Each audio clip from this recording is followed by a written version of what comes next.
Hey Guildies, it's Sito here from the Ultimate Fighting Guild. I'm here to talk to you about some rated battleground tactics for Arathi Basin. The video is kind of instructional. We don't go too much into specifics, not like a playbook, but hopefully it'll increase your overall understanding of Arathi Basin.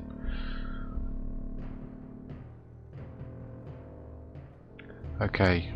So what we've got covered in this video is we're going to talk about the team configuration and the group makeup first, what members you should have with you in your team in Arathi Basin.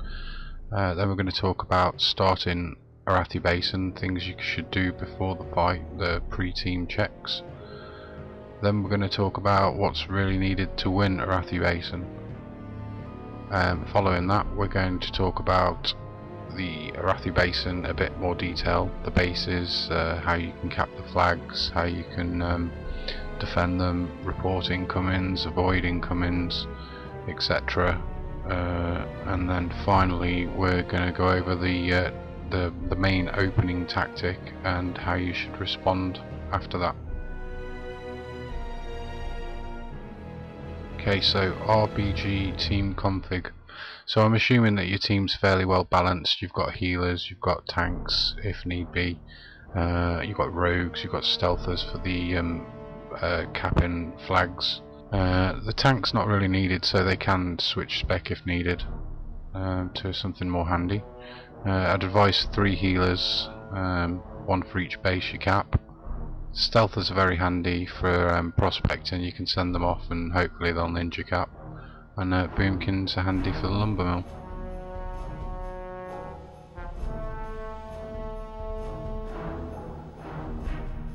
So next we're going to talk about the startup team checks. This is after you've just entered Arathi Basin with your group.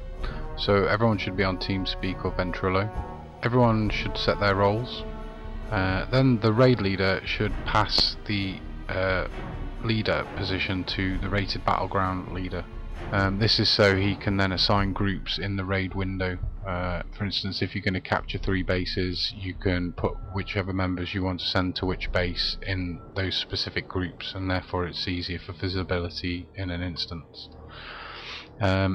Finally, the leader should decide who the DPS focus callers are at each of these bases, and then tell everyone finally where to go. Colour coded it green for what you absolutely must do every battleground to stand a chance, yellow for what's rarely done but can really help, and red for what's hardly ever done but can really help.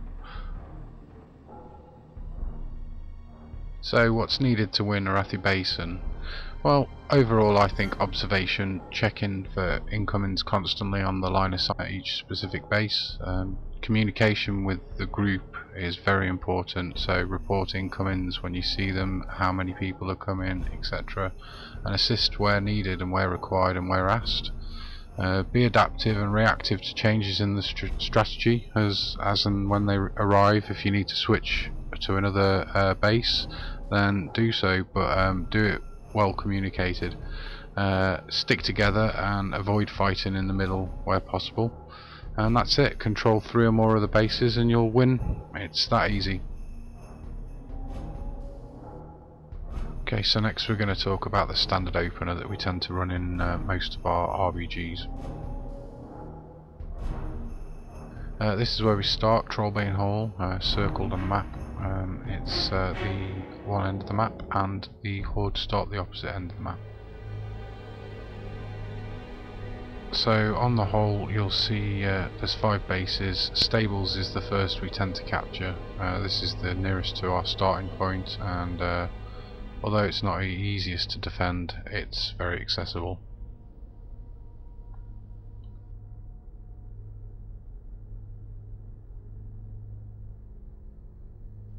Next, the lumber mill. That's very vulnerable from attack from the Horde starting base, the farm and the blacksmith. And also if they've got it, the stables, but it does offer some unparalleled views over the map.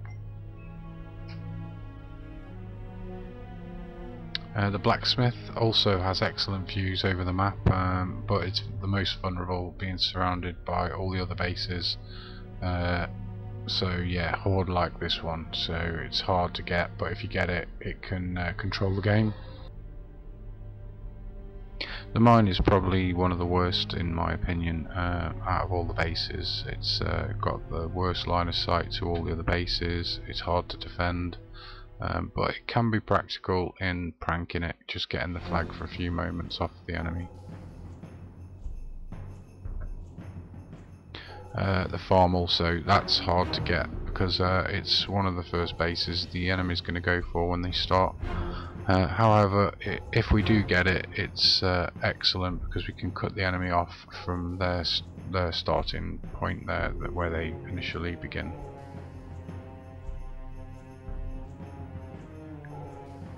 So there are all the bases, and I would say out of all of them, this is the order of priority for what you want to capture, what's most desirable. Lumber mill being the most desirable, with mine being the least desirable. So that's the standard opener. We normally want to capture those 3 bases, and that's the sort of route we run.